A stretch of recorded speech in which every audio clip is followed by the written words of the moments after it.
Andhra Pradesh deputy CM ఎవరికి చెప్పనవసరం లేదు. ఆ పేరు అందరికీ తెలుసు. డిప్యూటీ సీఎంగా పవన్ కళ్యాణ్ ఉన్నారు. కానీ ఈరోజు ఆంధ్రప్రదేశ్లో విద్యార్థుల చేత నిర్వహించినటువంటి మాక్ అసెంబ్లీలో డిప్యూటీ సీఎం రోల్ పోషించిన పర్సన్ విద్యార్థి ప్రస్తుతం అంతా ఉన్నారు. నీ పేరేంటి? యోగి. యోగి, ఎక్కడి నుంచి వచ్చావు? మేము విశాఖపట్నం నుంచి. విశాఖపట్నం. ఏమనిపిస్తుంది? డిప్యూటీ సీఎం పవన్ కళ్యాణ్ అంటే ఉన్న క్రేజ్ తెలుసు, ఆయన గురించి తెలుసు. ఆయన పాత్ర నువ్వంటే డిప్యూటీ సీఎంగా చేయాలన్నప్పుడు నీకేమనిపించింది? నాకు ఆయన పాత్ర పోషించేటప్పుడు చాలా ఒక రకంగా ఒకసారి భయం వేసింది. ఎందుకంటే అంత పెద్ద రోల్ మనం పోషిస్తున్నాం కదా, చేయగలమా లేదని. అప్పుడు మా టీచర్స్ ఇన్స్పైర్ చేయడం వల్ల నేను ఆయన పాత్రను పోషించగలిగాను. 45 సంవత్సరాలు అనుకున్న చంద్రబాబు నాయుడు గారు వచ్చి ఆయన ముందు మాట్లాడి నాకు ఎంత సంతోషంగా ఉంది. అంటే గతంలో అసెంబ్లీలో కానీ లేకపోతే బహిరంగ సభలో పవన్ కళ్యాణ్ మాట్లాడే స్పీచ్లు చూసావా? ఫోన్లో చూసాను. ఫోన్లో ఇప్పుడు నిన్ను డిప్యూటీ సీఎం చేయాలన్నప్పుడు? నేను డిప్యూటీ సీఎం చేయకముందు చూసాను. చూసాను ఎందుకంటే ఆయన నాకు ఒక అంబిషన్, నాకు ఆయన చూడాలి, ఆయనతో ఒకసారి ఫోటో తీసుకోవాలని నాకు ఒక గోల్ అది. కానీ వస్తారనుకున్నాను, కానీ నేను సార్ రాలేదు. ఓకే. అంటే ఓవరాల్గా చాలా మందిని దాటుకుని నువ్వు ఇక్కడికి వచ్చావు కదా. ఈరోజు ముఖ్యమంత్రి ముందు లేకపోతే మంత్రులు, స్పీకర్ అందరి ముందు మాట్లాడేటప్పుడు ఏమనిపించింది?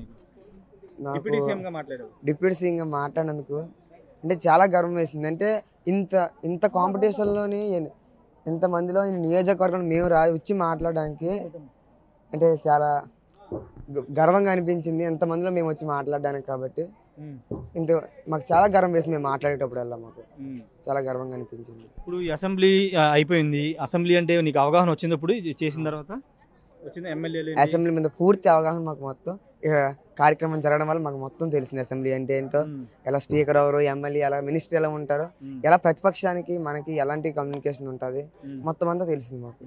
భవిష్యత్తులో నువ్వు కూడా డిప్యూటీ సీఎం అవుదాం అనుకుంటున్నావా? నేను భవిష్యత్తులో పాలిటిక్స్ లోకి రావాలనుకుంటున్నాను. మరి ఎలా రాసి పెట్టుంటే అలాగే జరుగుతుంది. ట్విస్ట్లు లైఫ్ లో ప్రతి ట్విస్ట్ లో ఉంటాయి. ఎక్కడ వెళ్తాం మనకు కూడా తెలియదు. కాబట్టి ఏమో లైఫ్ సపోర్ట్ చేస్తే పాలిటిక్స్ లోకి నేను వస్తాను. ఎవరిని ఇన్స్పిరేషన్ గా తీసుకోబోతున్నా? నేను ఇన్స్పిరేషన్ గా తీసుకోవాలనుకునేది, నేనైతే ఇప్పుడు రాజకీయాల్లో ఇన్స్పిరేషన్ ఇంకా పవన్ గారినే తీసుకుంటాను. అలాగే డిప్యూటీ సీఎం కాబట్టి అలాగని కాకపోయినా పవన్ గారిని నేను ఇన్స్పిరేషన్ గా తీసుకుంటాను. షార్ట్ టైంలో ఎక్కువ ప్రాధాన్యత పొందిన అతను షార్ట్ టైంలోనే, కాబట్టి అతనికే ఎక్కువ, అతనే నా ఇన్స్పిరేషన్ రాజకీయాల్లో. ఇప్పుడు ఏంటి మీ పేరెంట్స్ రియాక్షన్ ఎలా ఉంటుంది అనుకుంటున్నావు? అందరు టీవీలో మీ ఫ్రెండ్స్, మీ బంధువులు అందరూ నేను చూసారు డిప్యూటీ సీఎంగా. అవును, వాళ్ళకి చాలా గర్వంగా ఉంటుంది. నా కొడుకు అక్కడ దాకా వెళ్ళి మాట్లాడాడు అని ఒక ఆనందం వాళ్ళలో ఉంటుంది. ఇది డిప్యూటీ సీఎం చెప్తున్న మాట. ఒకసారి సీఎంతో కూడా మాట్లాడదాం. ఒకసారి సీఎంగా చేసిన పర్సన్ విద్యార్థి మనతో ఉన్నారు. ఒకసారి ఇతనే సీఎంగా చేశారు. ముఖ్యమంత్రి చంద్రబాబు నాయుడు రోల్ని ఈ చిన్న కుర్రవాడు చేశాడు. ఒకసారి మాట్లాడదాము. ఎలా ఫీల్ అవుతున్నావు? బాబు నీ పేరు? లీలా గౌతమ్. ఎక్కడి నుంచి వచ్చావు? మన్యం డిస్ట్రిక్ట్, కురుపం కాన్స్టిట్యుయెన్సీ. ముఖ్యమంత్రి, ఆంధ్రప్రదేశ్ రాష్ట్ర ముఖ్యమంత్రిగా నువ్వు పనిచేసావు, ఏమనిపిస్తుంది? ఆ రోల్ ప్లే చేయడం అనేది అంత ఈజీ పని అయితే కాదు, చాలా టఫ్ రోల్ అది. అందరినీ హ్యాండిల్ చేయడం, మొత్తం మన రూలింగ్ పార్టీ అంతటిని హ్యాండిల్ చేసి వాళ్ళని కామ్ డౌన్ చేయడం అనేది చాలా టఫ్. అంటే ఇప్పుడు ముఖ్యమంత్రిగా చేయాలన్నప్పుడు నీ అభిప్రాయం ఎలా, ఏమనిపించింది నీకు? ఇట్లా బాబా, యాక్చువల్లీ నేను ఇక్కడికి మార్షల్ కింద వచ్చాను. మార్షల్ కింద వచ్చేసిన తర్వాత నేను ట్రయల్ డిబేట్స్కి వెళ్ళాను. అక్కడ జనరల్ సెక్రటరీ కింద ప్రమోట్ చేశారు. మళ్ళీ జనరల్ సెక్రటరీ నుంచి చీఫ్ మినిస్టర్ గా ప్రమోట్ చేశారు. చీఫ్ మినిస్టర్ గా నువ్వు చేయాలి అని చెప్పినప్పుడు నువ్వేమన్నా నర్వస్ గానీ లేకపోతే ముఖ్యమంత్రి అనే భయం ఏమన్నా? I feel so much nervous. I felt, ఎందుకంటే అంత ఈజీ కాదు. అంత 175 మెంబర్స్ ఎదురుగా, చీఫ్ మినిస్టర్ ఎదురుగా, ఇంత టీవీ లైవ్ న్యూస్ ఎదురుగా చెప్పడం అంటే చాలా నర్వస్ అనిపించింది. ఇప్పుడు ఏంటి, ఇప్పుడు ముఖ్యమంత్రి అయిపోయావు నువ్వు, నెక్స్ట్ ఏం చేయబోతున్నావు? నెక్స్ట్ ఏముంది, ఇంటికి వెళ్తాను. కాదంటే పాలిటిక్స్ అంటే అవగాహన వచ్చిందా? I don't want to become a politician. అవ్వవు. ఎందుకంటే ముఖ్యమంత్రిగా చేసిన వ్యక్తి ఎందుకు ఈ డిసిషన్ తీసుకున్నాడు? Actually this is a role. I took it as only a role. దానిలోకి లీనమై చేయాలనుకున్నాను అంతే. కానీ నేను పొలిటిషియన్ అవ్వాలనుకోవట్లేదు, ఐఏఎస్ ఆఫీసర్ అవ్వాలనుకుంటున్నాను. ఐఏఎస్ ఆఫీసర్ కూడా చివరికి పొలిటిషియన్ దగ్గరే పనిచేయాలి. అది కరెక్టే, కానీ ఆ గుర్తింపు వేరు, ఆ రెస్పెక్ట్ వేరు కదా. ఓకే. అంటే జనరల్ గా నీకు ఇంతకు ముందు పాలిటిక్స్ మీద అవగాహన ఉందా? ఇప్పుడు చేయడం వల్ల సీఎం అంటే ఏంటి ఇదని తెలిసింది. అది ముఖ్యమంత్రిగా చేసిన వ్యక్తి భవిష్యత్తులో అసలు రాజకీయాల్లోకి రానంటున్నాడు. ఎందుకంటే రాజకీయాలు ఇంట్రెస్ట్ లేదని చెప్తున్నారు. భవిష్యత్తులో ఐఏఎస్ ఆఫీసర్ అవుతా అని చెప్తున్నారు. జస్ట్ ఇది ఒక చెప్పు. పొలిటీషియన్ రూల్ చేస్తే పొలిటీషియన్ అవ్వాలని రూల్ ఏం లేదు కదా, అదే అవును. అందుకే. ఓకే, అది పొలిటీషియన్ రోల్ చేసినంత మాత్రం పొలిటీషియన్ అవ్వాలని రూల్ లేదు కాబట్టి జస్ట్ ఒక రోల్ ఇచ్చారు, ఆ రోల్ చేశారు. భవిష్యత్తులో ఐఏఎస్ ఆఫీసర్ అవుతారని ఇతను చెప్తున్నారు. పేరేంటి అమ్మనిది? లీలా గౌతమ్ చెప్తున్నారు. ఒకసారి సీఎం చూసాం, డిప్యూటీ సీఎం చూసాం, ఇప్పుడు ప్రతిపక్ష నేతను కూడా మీకు చూపిస్తాను. ప్రతిపక్ష నేత జనరల్గా అబ్బాయి ఉంటారు, కానీ ఇక్కడ మాకు అసెంబ్లీలో మాత్రం అమ్మాయి ఉంది. ఈమె ప్రతిపక్ష హోదా, ప్రతిపక్ష నేతగా చేసినటువంటి బాలిక. పాప నీ పేరమ్మా? సౌమ్య సార్. ఎక్కడి నుంచి వచ్చావమ్మా? I am from ZPHS Makwa, Solid Constituency and Parvatipuram Manyam district, sir. ఏమనిపిస్తుంది ఈరోజు అపోజిషన్ లీడర్ ఆఫ్ అపోజిషన్ పాత్రను పోషించావు, ఏమనిపిస్తుంది? నాకు ఈ లీడర్ ఆఫ్ అపోజిషన్లో చాలా బాగా అనిపించింది సార్.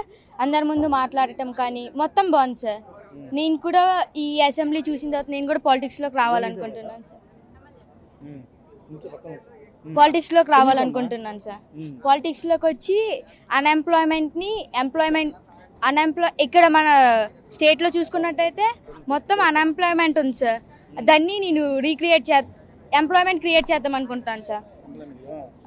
ఇప్పుడు మనకి మన ఆంధ్రప్రదేశ్ స్టేట్ చూసుకున్నట్టయితే చాలా వరకు మొత్తం ఫ్రీ పాలసీస్ ఇస్తున్నాయి. ఎక్కువ పథకాలు ఫ్రీ అందరూ ఫ్రీకి అలవాటు అయిపోతే మన స్టేట్ పూర్ అయిపోతుంది సార్. ఇప్పటికే చాలా పావర్టీలో ఉంది.